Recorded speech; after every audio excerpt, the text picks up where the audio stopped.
Timothy Donnelly is the author of 27 props for a production of Ihn Lebenslied and the Cloud Corporation, winner of the Kingsley Tufts Poetry Award. His chapbook, Hymn to Life, was recently published by Factory Hollow Press, and with John Ashbery and Jeffrey G. O'Brien, he is the co-author of 3 poets.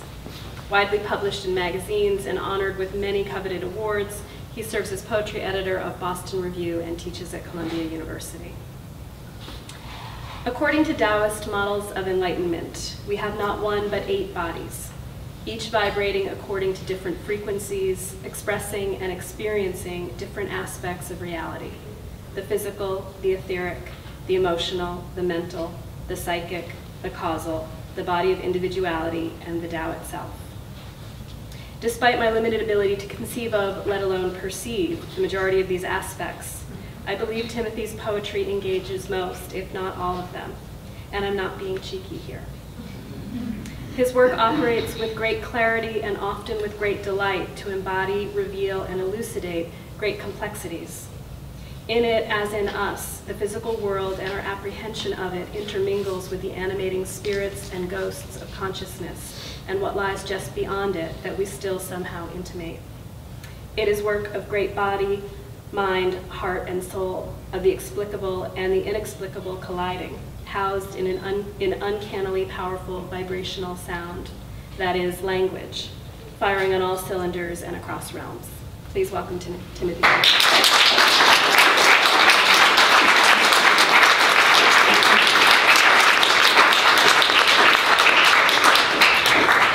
Thank you so much, Lisa. I have such admiration for her as a poet and as a person. That means a great deal to me, the introduction. And it means a great deal to me to have been able to, to be able to read tonight with Cecily, whom I just met tonight. No, just kidding, I've known her for 10 years. I don't know why. I think I'm just going to read 4 poems tonight too, but the 4th of them will be longer. The first of them that I'll read is called Malamute. And thanks to Malvern Books for making this possible. It's a fantastic place. Malamute. When I was a dog, I pulled the sled with the other dogs, and to the crest of my ability, for never was I a snob about it, moreover, never lazy, day into night through the cold pine forest we were bred to, and for which I came to feel love as fast as others, as a blur that slowed around us at our suppers, then watched us twitch in our heavy sleep. When I was a dog, I pulled the sled with the other dogs, mile on mile convincingly. My tongue construed the forest, no condition not to drape in, identical its pinkness from my open mouth as theirs. The nylon tapes between us, reinforcing sentiments, a kind relief through constant focus, but from what I failed to grasp, as did our language. When I was a dog, I pulled the sled with the other dogs who didn't know I didn't know. But that was what we were meant to be there for to begin with. Yet I could follow them who followed anyone behind us through the forest, where what seemed to know, but was a shape without sufficient contour hovered, and it proved some trouble to me. When I was a dog, I pulled the sled with the other dogs, concealing my disquiet. Like a shoulder bone, the forebears said to hurry up now, bury. But everywhere the dirt rebuffed my larger purpose. A fortitude from all the earth had frozen up against me, the paws of whom had brought me nowhere but to shame, to let it drop for another mouth. When I was a dog, I pulled the sled with the other dogs, the way a roof collapses, inevitably, and even as the wind must always push, or it isn't wind, it's air. And I was air that had come to think of it. In some trouble to me the others felt no twitch of, or if they did, our language failed what must have been its purpose, or I won't soon be a dog again. This poem, the next, is called Apologies from the Ground Up.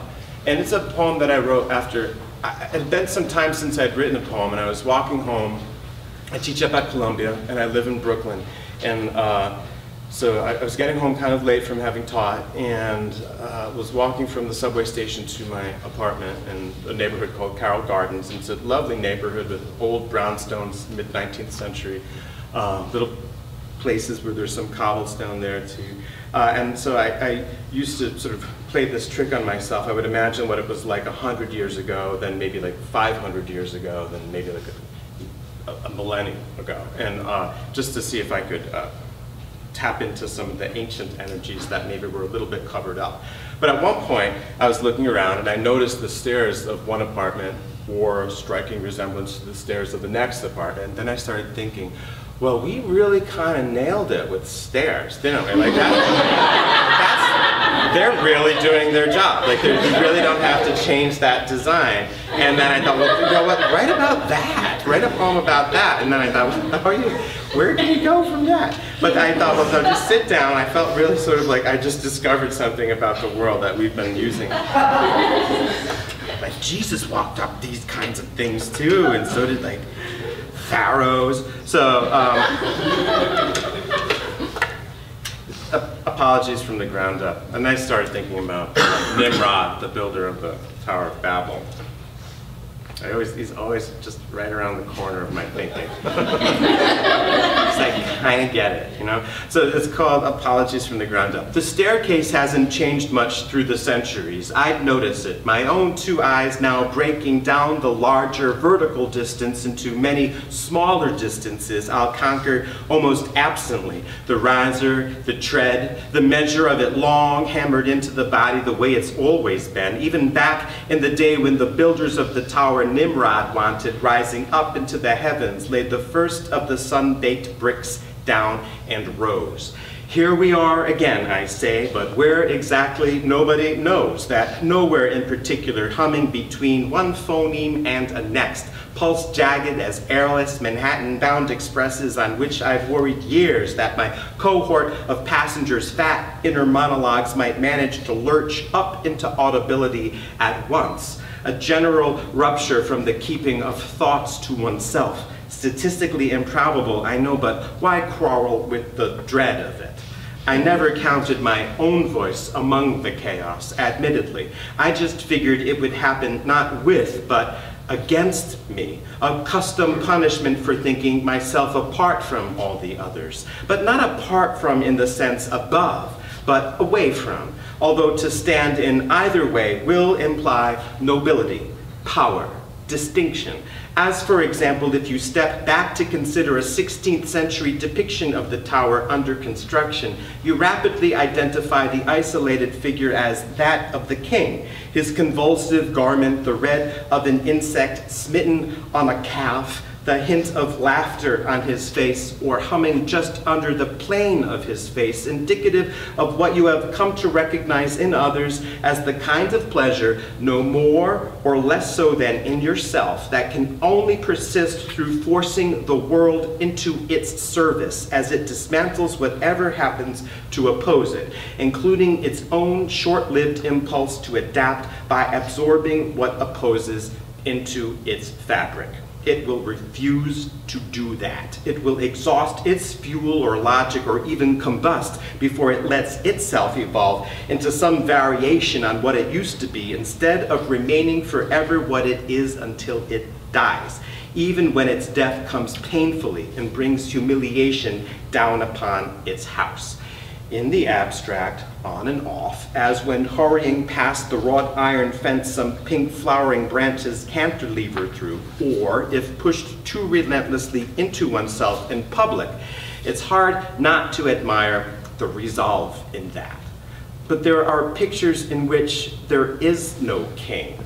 The tower staggers into the cloud cover as if inevitably or naturally, as if the medium of earth were merely manifesting its promise. Often the manner in which it does so reflects the principles of advanced mathematics, but it's unclear whether the relationship between the two might be more appropriately thought of as one of assistance or of guidance. This distinction is a matter of no small concern to me, actually, because as much as I don't want anyone's help, I don't want anyone telling me what to do about 10 times more. And if what it all comes down to is that, there's a far better than average chance I'll just end up devising some potentially disastrous third option on the fly as I wait in line. Elsewhere, we find teams of builders at work among the tower's open spaces with no one figure leaping forward as king or even foreman, a phenomenon whose effects include not only our gratification of our fondness for images of proto-democracy, but also the stimulation of our need to fill whatever we perceive to be an emptiness, which in this instance means electing ourselves into the very position of authority we had been happy to find vacant. I myself would be happy leaving every position vacant as an antique prairie across which bison once roamed democratically, each denizen of the herd voting for what direction it wanted to take off in with the nudge of its quarter-ton head. But someone around here has to start taking responsibility, and I don't see any hands going up. So here goes. Sorry, it was me. I built the Tower of Babel. What can I say? It seemed like a good idea at the time, and a fairly obvious takeoff on what we were already doing, architecture-wise. All I did was change the scale. I maintained the workers' enthusiasm with rustic beer and talk of history. Plus, the specter of the Great Flood still freaked the people out every heavy rainfall. So it felt like good civic planning, too. But apparently, the whole project violated the so-called natural order of things. I'm still a little shaky with the language in the aftermath, but my gut says that's just some dressed-up way of admitting I was really onto something. Thanks. This next poem is called Diet Mountain Dew. I have built my ship of death, and when... I realized this. We'll get used to hearing that, because it's going to happen a couple more times. Diet Mountain Dew. I'm going to have... Yes.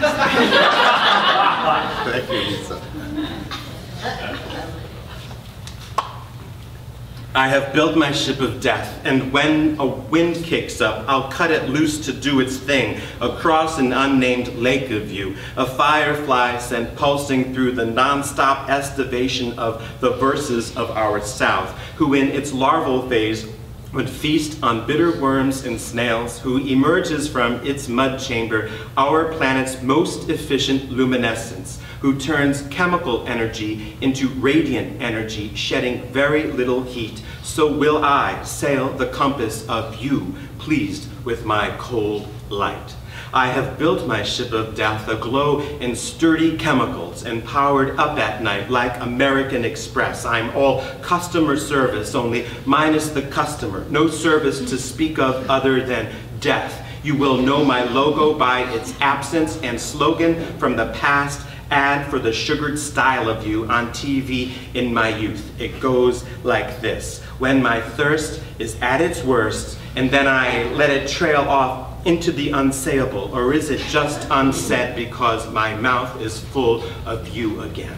A green like no other green in the dale, and delicate green or green indecent, surpassing the fern and sprout in April's optimistic leaflet, some stop to admire in nature. They take photographs non-cognizant of other vehicles. You are too green for pasture. You are my green oncoming vehicle, usurper of green, assassin to the grasshopper and its plan. I put me in your path, which is the path a planet takes when it means to destroy another. I think you know I am okay with that. A green like no other green, resplending in production since 1940 when brothers Barney and Allie Hartman cooked it up in Tennessee, qua private mixer named after moonshine. Its formula then revised by Bill Bridgeforth of the Tri-City Beverage Corp. In 1958, year Linwood Burton, chemically inclined entrepreneur and ship cleaning service owner, sold his formula for a relatively safe maritime solvent to Procter & Gamble of Ohio, who went on to market it under the name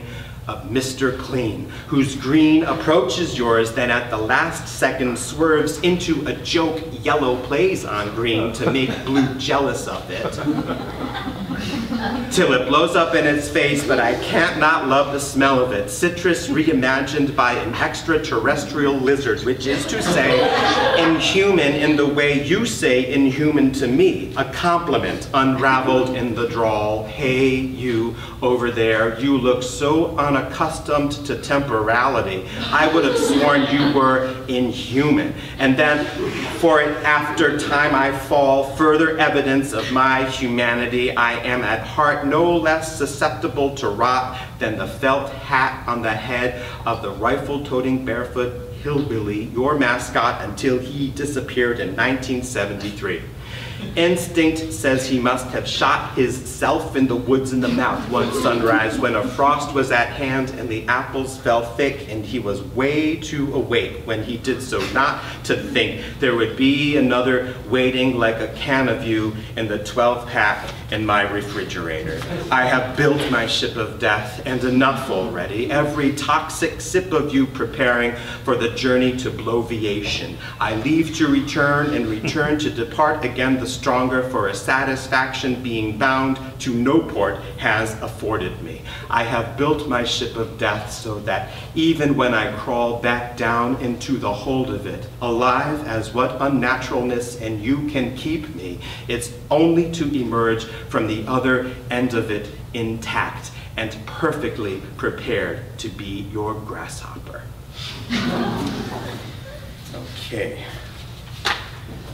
Speaking of being unaccustomed to temporality, this next poem is inspired a little bit by some thoughts about time travel that I was having at the time. And also a certain kind of love of honeybees I have. And there's one other thing that I think of as having been important. That could be it. Time travel and bees? Oh, yeah. Just nagging sense that I don't really belong here. Not here specifically. In the world. Traveler. This is just the world. Traveler. Admittedly, there have been times, as after antihistamines and a lager at the airport bar, when I can make like I belong here, minding my own carry-on behind me like the nonchalant, buoyed through a mount in cheer or cheerfulness I can't call false, or can, but just plain don't.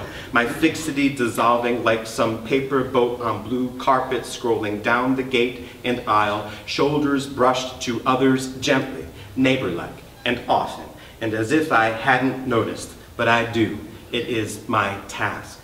A sudden flash of what might happen when it did, but days ago, and then the rope of calm around my neck again. I settle in my seat, a window in the back, and pray to what I pay for, which is an empty sky, or else a cloud in what appears to be the center of the sky, to feel the fate of what I only recently eased into, this lack of history between us, making it all the easier. I think I hadn't expected life to be kind to me, not in light of the pounding of it. So I must have thought I could trick it, lead it into thinking I wasn't really there. Later on, I think I changed my mind, but by then it was too late. Gone forward, pulling it off, but awkwardly, timed as if time's artichoke had wept in front of me in the white kitchen, or on a pond on which intoned a lotus, then a moon.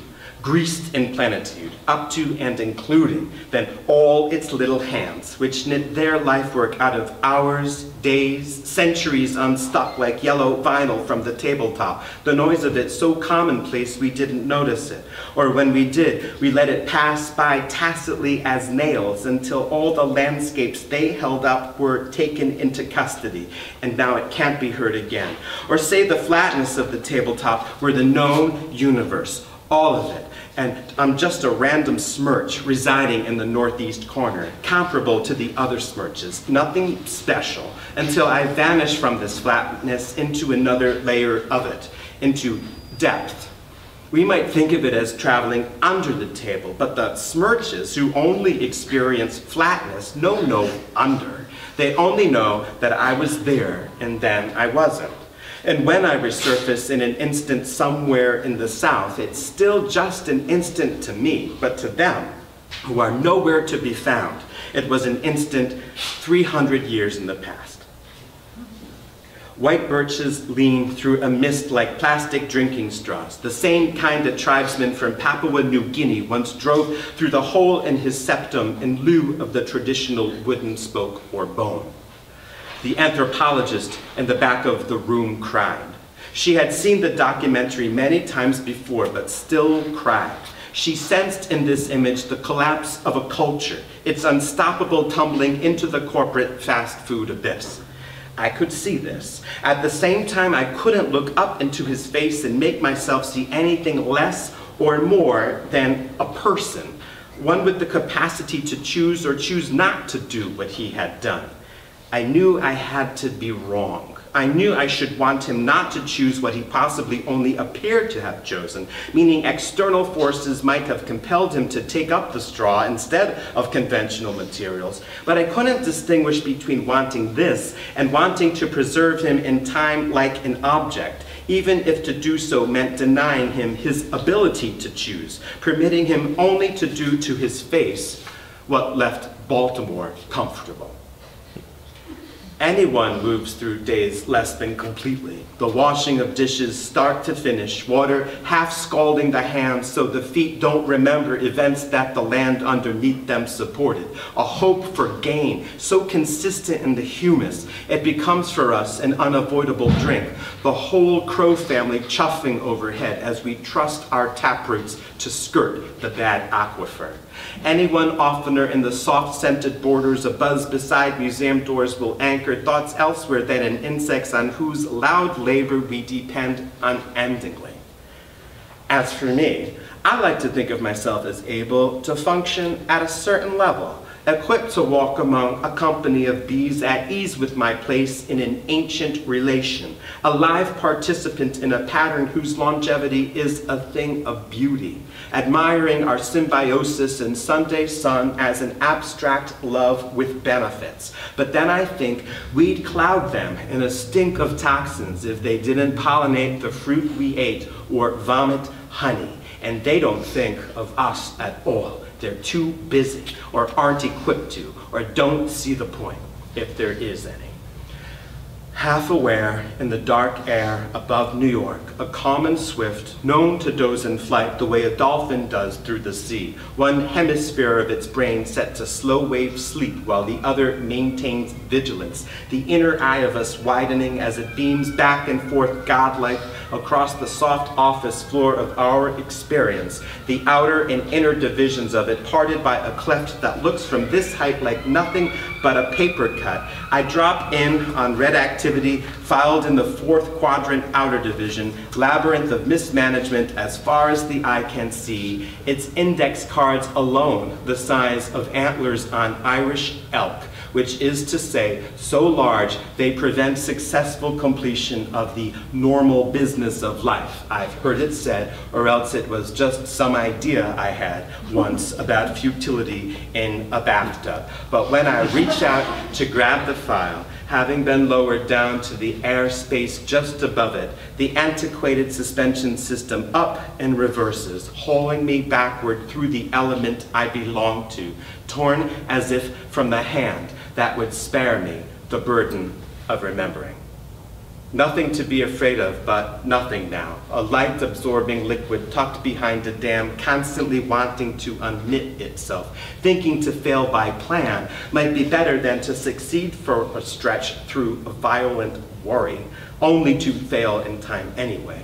You sat beside me on the green chair, bird-like, fidgeting in your girlhood as we read together from a magazine, facts about the lives of honeybees, nothing to be afraid of. To generate, on average, a single pound of honey, a colony has to draw nectar from 2 million flowers, or enough red roses to send a dozen red roses to every resident of Columbia, Missouri.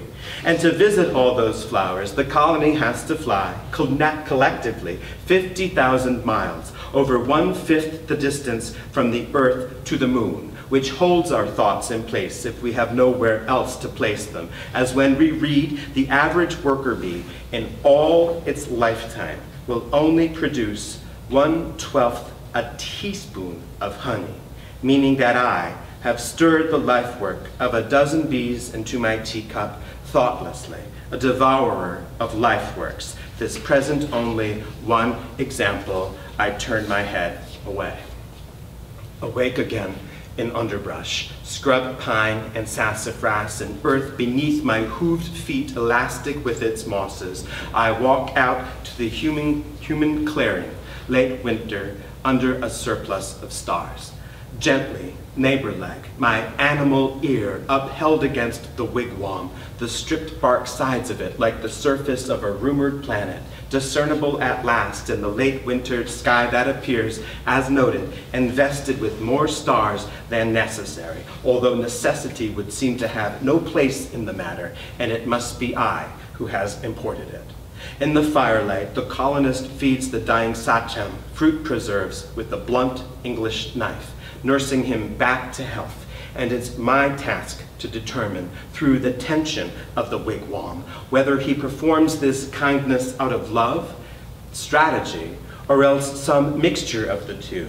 And if this last, I am asked to determine whether the two feelings stay distinct in the mixture, or if they fuse, and if the latter, what known apparatus might best take the measure, or what new one might we devise? And is it love strategy then, or strategy love? Is one half always stronger, or is it not like that at all? When I fly back to where I'm from, or where I feel I must be, will I be thought a failure to the others there? Because I am, but only in the strict sense, having failed to accomplish what I felt I had been asked to, which was to undertake what can't in fact be done, not the way we had been made to think we might be able to. That was our mistake, if we were more than one. If not, then it was mine. I worry that I won't be able, in the strict sense, to make the others see the beauty of it, all of it, which I admit I can only see in part, even after lifelong travels. And then I think, this must be what they want, for me to return incapable, brokener, insisting on the beauty of what can't be understood, not the way we thought. And they, if more than one, will welcome me, nodding in time like the holy entities on a diptych. And if otherwise, I will be there to be calm myself, and to be the ship I wait for. And the ocean will be ocean, no matter how I cross it. And late winter sky will still be sky until there's no ship left to wait for. Thank you.